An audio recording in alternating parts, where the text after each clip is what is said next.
PM. Andito tayo sa Porcalaniemi. Mag-overnight camping tayo dito. So, katapos lang ng duty ko kanina. Tapos bukas, day off. So, recently, na-enjoy ko ng mag-camping kapag, kunyari, duty ngayong araw na to ng morning. Tapos, kinaumagahan, day off. So, isang araw lang na off. So, sinusulit ko yun, minamaximize ko yun. So, after ng day off, after ng duty, diretso na agad sa kung saan mang campsite. So, ito yung napili na campsite. First time ko dito. Dito sa lugar na to, konti ang tao. So, kung gusto mo ng mas peaceful, siguro mas may recommend namin na pumunta kayo dito. Pero ang drawback, walang makuhanan ng tubig.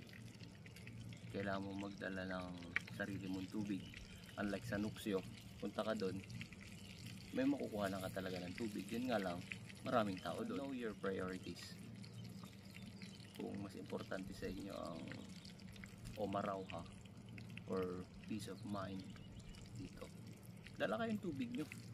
Tsaka isa pa, medyo malayo dito, medyo talagang sulok-sulok ba, talagang kailangan mong mag-drive ng yung papasok pa lang siguro nasa mga 20 kilometers. Yan, pwede namang hindi na maglagay ng tarp. Pero usually pag nagka-camping kami, naglalagay talaga ako ng tarp kasi hindi mo lang alam sa madaling araw, baka biglang umambon, umulan. So at least naka-ready. Pero pag nakahamok ka kasi, kahit hindi mo kailangan ng tarp usually pag summer. Ito is 4x3 na tarp. 4x3 na tarp. Tapos ito is from Scandinavian Outdoor. Proven and tested na to na okay, matibay.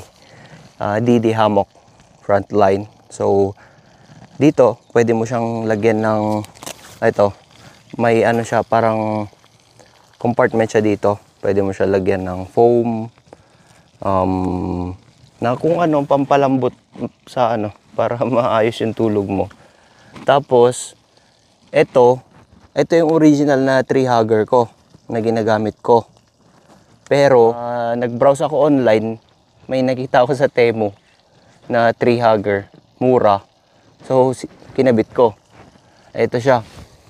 So susubukan natin. Pag nahulog kami, ibig sabihin bad. Pero just in case, dinala ko pa rin yung original, yung heavy duty na Tingnan niyo yung difference niya. Temu, Scandinavian Outdoor. Itong hammock na to kasi may built-in na bug net. Usually kasi yung mga hammock na na yung typical na hammock, wala siyang built-in na bug net. So bibili ka ng separate na bug net, kakabit mo pa siya separately. Although madali lang namang ikabit, pero ito yung nagustuhan ko dito sa hammock na to, DD Frontline na hammock. Kasi naka-built-in na siya. Tapos ito, Temu din to, Temu. Pang lang siya, hindi siya talaga cover na for privacy. Pang camouflage lang. Para lang hindi direct na naka-expose pag matutulog. Yung tarp, ganyan yung pagkakalagay. Pero anytime, pwedeng i-modify yan. Pag lumakas ang hangin, pag umulan, madali lang i-modify ang tarp. Kaya gustong-gusto ko ang tarp. Gustong-gusto kong gamitin. Tapos yun, naglagay ako ng ridgeline. Ito siya. Ito ridgeline. Very useful itong ridgeline na to. So ayan, pwede mo siyang i-adjust na ganyan.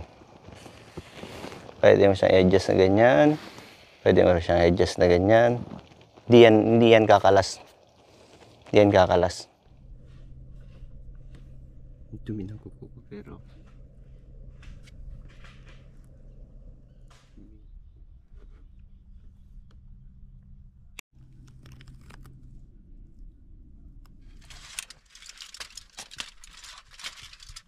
yo.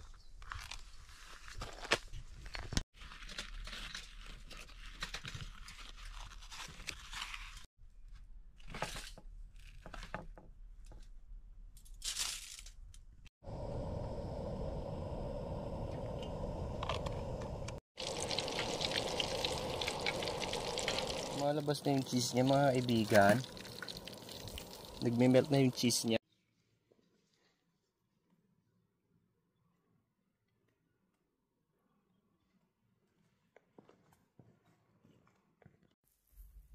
Hello guys. So ayun na nga. Time check. 10:37. Kaka-set lang nung araw. Kakalubog lang niya. Pero maliwanag pa rin yan. No? 37 PM. Yan. Ganda ng view. Relax. Yan o. Yan. Ano na yan? Baltic Sea. Yun. Baltic. Soon. Punta na. Matutulog na. Pero planong mag-grill muna ng sausage. Painit muna konti. Walang dito. Walang nagkakamping na iba dito. Hindi guys. Sa Nuxio.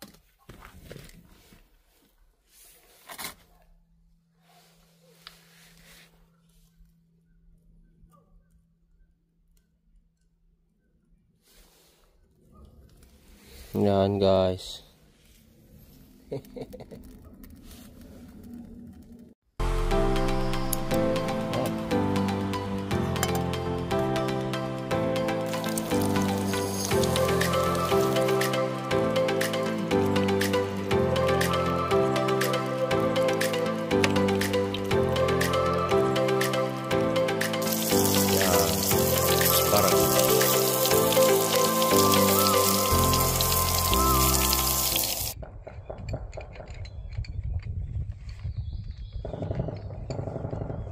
Narinig nyo yun guys, machine gun. Lapit na kasi tayo sa boundary ng Ukraine at Russia.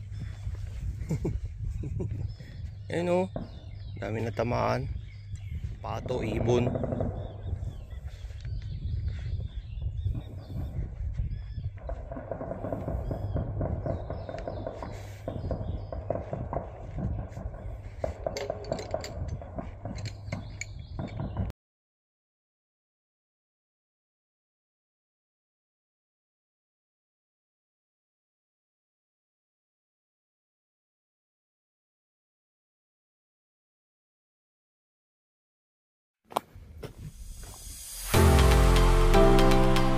Lodi, tara na dito. Lapit lang.